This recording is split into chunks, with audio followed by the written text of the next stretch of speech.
जय हिंद दोस्तों, आप सभी का आपके चैनल उमान एकेडमी में स्वागत है। इस सीरीज के माध्यम से हम पढ़ रहे हैं भारतीय भूगोल को और आज का टॉपिक है भारत के प्रमुख पठार और उच्च भूमियां। तो आज पूरे भारत में, चाहे वो उत्तरी भारत हो या पूर्वी भारत हो या फिर मध्यवर्ती जो उच्च हाईलैंड है वो हो या दक्कन का पठार यानी कि प्रायद्वीपीय भारत हो, जितने भी पठार हैं हम सारे पठार पढ़ेंगे इस वीडियो में। अगर वीडियो अच्छा लगे तो लाइक कीजिएगा, दोस्तों में शेयर करना और सब्सक्राइब करके बेल आइकन को जरूर दबा देना, जिससे आपको ऐसे ही वीडियो समय पर मिलती रहे। आज के इस वीडियो में हम संपूर्ण भारत में जितने भी पठार हैं वो सारे कवर करेंगे। तो सबसे पहले आप ये देख लीजिए कि पठार की परिभाषा क्या होती है ना। तो जैसे आपने एक चीज देखी होगी कि नीचे से अगर चौड़ा हो और ऊपर की तरफ पतला होता जाता है तो वो क्या होता है, कोन शेप ले ले, कोनिकल शेप, तो उसे क्या कहते हैं, माउंटेन कहते हैं। इसी तरीके से पठार के लिए भी एक आकृति निर्धारित होती है, नीचे से चौड़ा हो और ऊपर से भी चौड़ा हो, ठीक है। ऊपर से टेबल जैसा लैंड हो, है ना। टेबल जैसा, हालांकि ये ऊपर समतल नहीं हो सकता है लेकिन फिर भी ये टेबल जैसा होगा, है ना। तो इसीलिए इसको टेबल लैंड भी बोलते हैं। जब टेबल टेबल लैंड जैसी शेप बनी हो, टेबल जैसी शेप बनी हो और इसकी ऊंचाई यानी कि इसकी हाइट कितनी हो, लगभग 600 मीटर, ठीक है। 600 मीटर तक की ऊंचाई तक के जो जितने भूभाग होते हैं उन्हें क्या कहते हैं, उन्हें पठार कहते हैं, ठीक है। बस मुझे इतना ही समझना है कि पठार क्या होते हैं। सबसे पहले तो उनकी टेबल जैसी आकृति होती है, यानी कि नीचे से भी चौड़े होते हैं और इनका ऊपरी भाग भी चौड़ा होता है। इस तरीके से अगर इसको इसको साफ कर दें हम ऐसे, इसमें तो नहीं बना, मतलब जिस तरीके से मैंने ये बनाया इस तरीके से, तो ये पठार बन जाएंगे। ओके, तो सबसे पहले देखते हैं भारत में कितने प्रकार के कितने पठार हैं। तो देखिए, एक ये इधर हमारी क्या है, अरावली पर्वतमाला, और इसके ईस्टर्न साइड में पड़ता है मारवाड़ का प्लेटू और मेवाड़ का प्लेटू। इसके बाद में ये मध्य प्रदेश में पड़ता है, कौन सा, मालवा का प्लेटू, लगभग थोड़ा बहुत गुजरात में आ जाता है। इधर ये बुंदेलखंड का पठार है, ये यूपी में पड़ता है, ठीक है। और बघेलखंड का पठार है, ये ज्यादातर मध्य प्रदेश में पड़ता है और इसका नॉर्थ वाला पार्ट जो होता है ये पड़ता है कहाँ, उत्तर प्रदेश में। तो बुंदेलखंड का पठार कहाँ है, उत्तर प्रदेश में है। और साउथ वाला पार्ट कहाँ है, मध्य प्रदेश में है। मालवा का पठार पूरा का पूरा एमपी में है। थोड़ा बहुत महाराष्ट्र और गुजरात वाले पार्ट में आ जाता है। बुंदेलखंड जो बघेलखंड है ये पूरा मध्य प्रदेश में है। इसके बाद में ये छोटा नागपुर का प्लेटू आ जाता है, ये आ जाता है आपका छत्तीसगढ़, झारखंड और उड़ीसा वाले पार्ट में। इसके बाद में एक ये यहाँ पर है शिलोंग प्लेटू, इसको कार्बी यांगलोंग प्लेटू भी कहते हैं, या फिर इसको मेघालयन प्लेटू भी कहते हैं, मेघालयन पठार भी कहते हैं, ठीक है। इसके बाद में ये दंडकारण्य आ जाता है छत्तीसगढ़ वाले क्षेत्र में। और दक्कन ये महाराष्ट्र और मध्य प्रदेश और ये इधर कर्नाटक वाले पार्ट में आता है थोड़ा बहुत, और ये कर्नाटका प्लेटू पड़ जाता है, और ये तेलंगाना प्लेटू, ठीक है, आंध्र प्रदेश और तेलंगाना वाले क्षेत्र में पड़ जाता है। एक आपका यहाँ पर भी पठार पड़ता है जिसको कहते हैं लद्दाख का पठार, जो सबसे ऊंचा पठार है, ठीक है। तो हम इतने पढ़ेंगे, यानी कि इनको तीन भाग में अगर हम पढ़ेंगे, कैसे, देखो, एक तो मध्य उच्च भाग में, जो मध्य का उच्च भाग है जिसको सेंट्रल हाईलैंड बोलते हैं, इसमें तीन प्लेटू पड़ते हैं, ये वाले मालवा पढ़ते हैं, बुंदेलखंड पढ़ते हैं और बघेलखंड पढ़ते हैं, ठीक है। तीन पढ़ेंगे यहाँ पर, मालवा पढ़ेंगे और बुंदेलखंड पढ़ेंगे और बघेलखंड पढ़ेंगे, ठीक है। अभी सिर्फ हम समझा रहे हैं। इसके बाद में ईस्टर्न वाले पार्ट में हम तीन पढ़ते हैं, ये वाले, ठीक है। एक शिलोंग पढ़ते हैं, दूसरा छोटा नागपुर वाला पढ़ते हैं और दंडकारण्य पढ़ते हैं, ठीक है। और इसके बाद में प्रायद्वीपीय भारत में भी तीन पढ़ते हैं, ठीक है। प्रायद्वीपीय भारत में कौन कौन सा पढ़ते हैं, दक्कन का पठार पढ़ते हैं, कर्नाटक का पठार पढ़ते हैं और तेलंगाना का पठार करते हैं, और एक यहाँ पढ़ते हैं ऊपर। इस तरीके से इतने पूरे पठार हैं हमारे यहाँ भारत में। तो अब हम एक एक करके सभी की डिटेल कवर करते हैं, ठीक है। तो सबसे पहले हम पढ़ेंगे कौन सा, लद्दाख प्लेटू, ठीक है, लद्दाख प्लेटू। और नाम से ही आपको पता है इसकी स्थिति कहाँ है, लद्दाख में है। अब इसके बारे में कुछ विशेषताएं देख लेते हैं। तो ये क्या है, ये भारत का सबसे ऊंचा प्लेटू है, भारत का सबसे ऊंचा पठार है, भारत का सबसे ऊंचा पठार है। इसके बाद में दूसरा इसमें क्वेश्चन बन जाता है कि ये सबसे ड्राइस्ट एरिया है, यानी कि सबसे सूखी जगह है ना, सबसे सूखा पठार है। सूखा मतलब बोल सकते हैं ड्राईएस्ट, ठीक है, ड्राईएस्ट है। अब ड्राईएस्ट क्यों है, क्योंकि यहाँ पर 24 घंटे बर्फ जमी रहती है, और अगर बर्फ होगी तो यहाँ पर क्या होगा, हाई प्रेशर क्रिएट होगा, और हाई प्रेशर में हवाएं क्या होती है, नीचे की तरफ सिंक होती हैं। जब हम फिजिकल ज्योग्राफी पढ़ेंगे, थोड़ा क्लाइमेट वाला जब पार्ट पढ़ेंगे तब इसे समझेंगे। तो सिंक होती है, इसलिए यहाँ पर बादल नहीं बनते हैं, इसलिए यहाँ पर बारिश नहीं होती है, ठीक है। इसलिए यहाँ वर्षा नहीं होती है, तो ये सबसे ड्राइस्ट एरिया है। इसके बाद में और क्या पड़ता है, सबसे कम वर्षा, तो मैंने वो भी बता दिया, यहाँ पे सबसे कम वर्षा होगी तभी ये सबसे ड्राइस्ट होगा, सबसे कम वर्षा भी होती है यहाँ। तो इतने पार्ट हो गए, हम इतनी चीजें हो गई हमारी विशेषताएं, किससे, लद्दाख के पठार से। क्या क्या, ये भारत का सबसे ऊंचा पठार है, सबसे ड्राइस्ट है, क्यों, क्योंकि यहाँ पर सबसे कम वर्षा होती है। अब हम आगे देखते हैं। अब हम कवर करेंगे सबसे पहले ये सेंट्रल हाईलैंड वाला, ठीक है। तो पहले एक हम कवर कर लेते हैं जो कि है कौन सा, मेवाड़ का पठार पढ़ लेते हैं एक बार। सबसे पहले हम पढ़ लेते हैं मेवाड़ का पठार थोड़ा सा, है ना। ये कहाँ पर है, देखिए अगर हम इंडिया का मैप देखेंगे तो यहाँ पर ये क्या है, ये राजस्थान वाली अरावली हिल है ना। और इनके ईस्टर्न पार्ट में यहाँ पर पड़ता है मेवाड़ का पठार, ठीक है। ये वाले क्षेत्र में कहाँ पड़ता है, ये मेवाड़ का पठार पड़ता है। तो सबसे पहले हम देख रहे हैं मेवाड़ का पठार, तो उसकी स्थिति कहाँ है, राजस्थान में है। कहाँ है, राजस्थान में है। और राजस्थान में भी कहाँ है, अरावली के पूर्वी भाग में। कहाँ है, अरावली के पूर्वी भाग में, ठीक है। तो ये मेवाड़ का पठार हो गया। आगे देखते हैं, अब हम सेंट्रल हाईलैंड को कवर करेंगे। तो सेंट्रल हाईलैंड में हमें कौन कौन से पढ़ने हैं, मध्य उच्च भाग में 3 पढ़ने हैं। एक पढ़ना है मुझे मालवा का पठार, ठीक है। दूसरा पढ़ना है हमें बुंदेलखंड का पठार, और एक पढ़ना है हमें बघेलखंड का पठार। तो सबसे पहले पढ़ते हैं हम मालवा का पठार, ठीक है। तो मालवा का पठार है कहाँ, तो ये कहाँ है, ये एमपी में है। मोस्टली पार्ट इसका एमपी में है और थोड़ा बहुत पार्ट इसका गुजरात में भी आ जाता है, ठीक है। इसके बारे में एक बहुत ही इंटरेस्टिंग फैक्ट पूछा जाता है कि अरावली और ऐसा कौन सा पठार है जो अरावली और विंध्यन जो श्रेणी है, अरावली व विंध्यन श्रेणी के बीच में स्थित है। तो अरावली और विंध्यन श्रेणी के बीच में जो स्थित है वो कौन सा है, श्रेणी कौन सा है, मालवा का पठार के मध्य स्थित है। यानी कि 2 पर्वतमालाओं के बीच में स्थित है कौन सा, मालवा का पठार।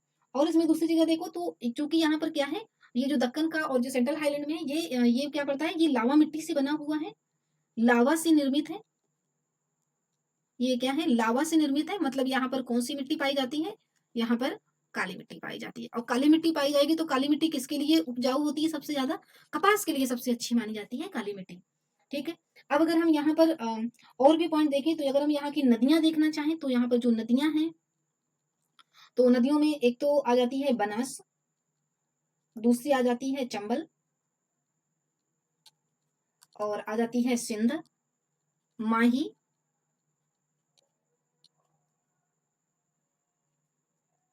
और बेतवा, ठीक है। यानी कि बनास, चंबल, सिंध, माही और बेतवा इस क्षेत्र में बहती हैं। अब दूसरा हम देखते हैं कौन सा पठार, अब हम देखेंगे बुंदेलखंड का पठार।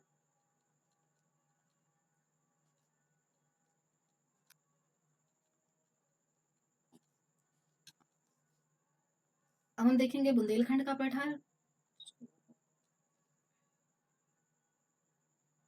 तो ये बुंदेलखंड की कहाँ है, इसका मोस्टली पार्ट है यूपी में, और कुछ जो नॉर्थ वाला जो साउथ, इसका पठार का जो साउथ पार्ट है ये थोड़ा सा आ जाता है एमपी में, ठीक है। और इसी तरीके से बघेलखंड को भी साथ में देख लेते हैं, मतलब इसी के साथ में देख लेते हैं बुंदेलखंड और बघेलखंड। तो बघेलखंड का ज्यादातर पार्ट आ जाता है एमपी में, और इसका जो नॉर्थ वाला पार्ट आ जाता है वो थोड़ा आ जाता है यूपी में, ठीक है। तो ये दोनों कैसे, अब इनके देखो बना करके दिखा देते हैं कैसे बनते हैं। जैसे ये है मालवा का पठार, ये ऊपर है ये बुंदेलखंड का पठार, और ये है क्या, बघेलखंड का पठार, ठीक है। ये बुंदेलखंड है। यहाँ पर कौन सा है, यहाँ पर है मेवाड़ का पठार, है ना। और इधर आ जाता है आपका दंडकारण्य का पठार, इधर आ जाएगा आपका छोटा नागपुर प्लेटू, और फिर नीचे आ जाता है ये दक्कन का पठार, है ना, दक्कन का पठार। उसके नीचे आ जाएगा आपका कर्नाटक का पठार, यहाँ आ जाएगा आपका तेलंगाना का पठार, ठीक है। तो इस तरीके से सभी की स्थिति है, स्थिति ही इंपॉर्टेंट है, क्योंकि यहीं से क्वेश्चन बनते हैं कौन सा पठार कहाँ पर अवस्थित है। तो बुंदेलखंड के पठार में मैंने क्या देखा, ये कहाँ स्थित है, एक तो यूपी में, मोस्टली पार्ट यूपी में है, और कुछ पार्ट इसका एमपी में भी आ जाता है। और यहाँ पर जो नदियां बहती हैं, तो नदियां नदियां यहाँ पर बहती हैं केन, बेतवा, धसान। बघेलखंड में एक बहुत ही इंपॉर्टेंट क्वेश्चन बनता है कि यहाँ पर चंबल की घाटियां हैं, यानी कि चंबल की नदी जो विश्व में सबसे ज्यादा गुली रोजन का एग्जाम्पल है, सबसे ज्यादा अवनलिका अपर्दन का उदाहरण है। तो यहाँ पर चंबल की घाटियां हैं, यानी कि सबसे ज्यादा अवनलिका अपर्दन जो होता है वो यहाँ पर होता है, ठीक है। तो मैंने देख लिया बुंदेलखंड का पठार और बघेलखंड का पठार। अब इसके बाद में हम देखते हैं कौन सा, ये देख लेते हैं छोटा नागपुर का प्लेटू। अब ये मैंने तीनों देख लिया सेंट्रल हाईलैंड, अब देखते हैं कौन सा, छोटा नागपुर प्लेटू, यानी छोटा नागपुर का पठार। तो अगर छोटा नागपुर के पठार की अवस्थिति बताएं, तो छोटा नागपुर का पठार कहाँ है, तो ये मोस्टली कहाँ है, झारखंड में है, लेकिन इसका भाग कहाँ, उड़ीसा में भी पड़ जाता है थोड़ा। और भी स्टेट्स में आ जाता है, ठीक है। अब अगर ये छोटा नागपुर का पठार जो है इसके 2 पार्ट कर दें, एक ऊपर और एक नीचे, ठीक है। तो ऊपर वाले पठार को कहते हैं हजारीबाग पठार और नीचे वाले पठार को कहते हैं रांची का पठार, ठीक है। और यहाँ पर नदियां कौन सी बहती हैं? दामोदर बहती है, स्वर्ण रेखा बहती है, इस तरह की नदियां यहाँ पर बहती हैं। और ये बहुत ही खनिज के क्षेत्र से, खनिज की दृष्टि से बहुत ही संपन्न है, इसलिए इसको क्या कहते हैं? रूर प्रदेश कहा जाता है। रूर एक जर्मनी में स्थान है जो कि अपने खनिज संसाधन के लिए बहुत प्रसिद्ध है। और उसी तरीके से ये जो पठार है छोटा नागपुर का पठार है, छोटा नागपुर प्लेटू, CNP भी बोलते हैं छोटा नागपुर का पठार, तो ये अपने खनिज संसाधन के लिए बहुत ही प्रसिद्ध है, ठीक है। अब नेक्स्ट देखते हैं हम शिलोंग का पठार देख लेते हैं। शिलोंग का पठार या फिर इसे मेघालय का पठार भी कह देते हैं। और इसका एक अन्य नाम और है कार्बी योंगलोंग,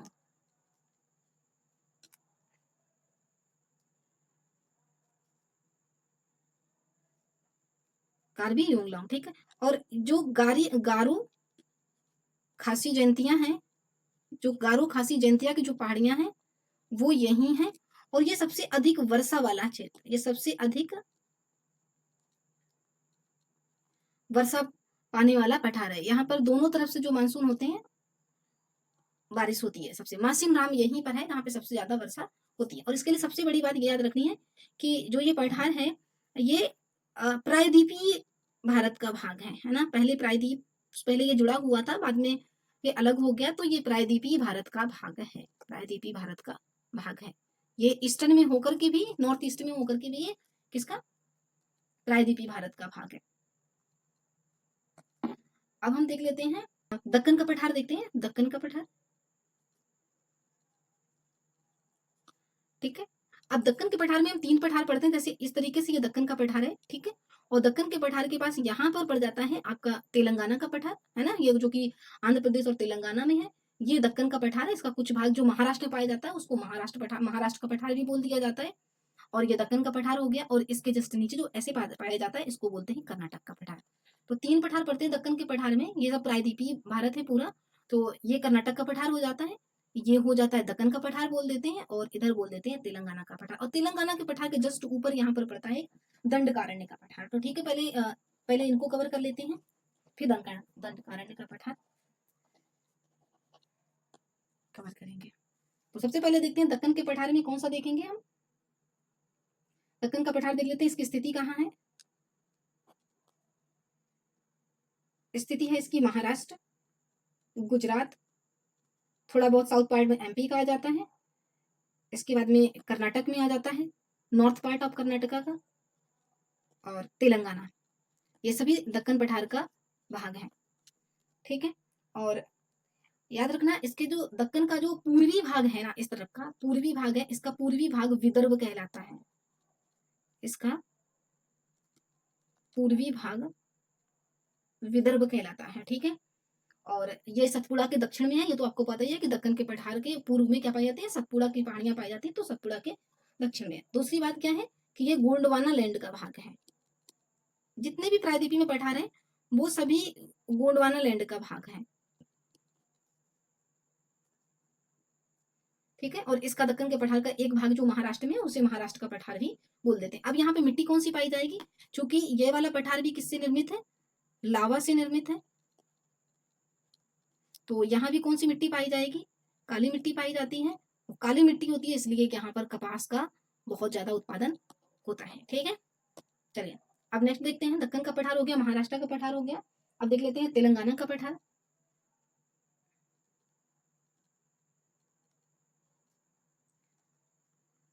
अब तेलंगाना का पठार देख लेते हैं। तो तेलंगाना के पठार में एक बात याद रखना, ये वृष्टि छाया प्रदेश में स्थित है।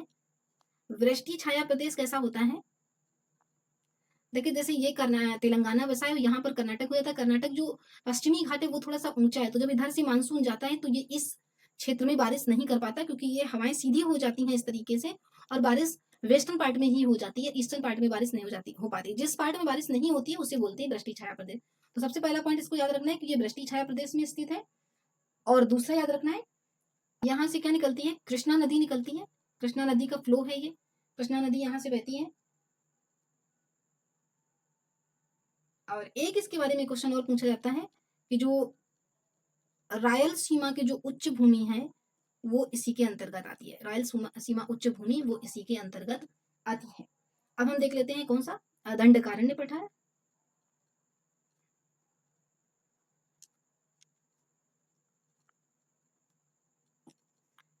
दंडकारण्य का पठार, और इसमें ये क्या कहाँ पर है, ये छत्तीसगढ़ में ज्यादातर स्थित है।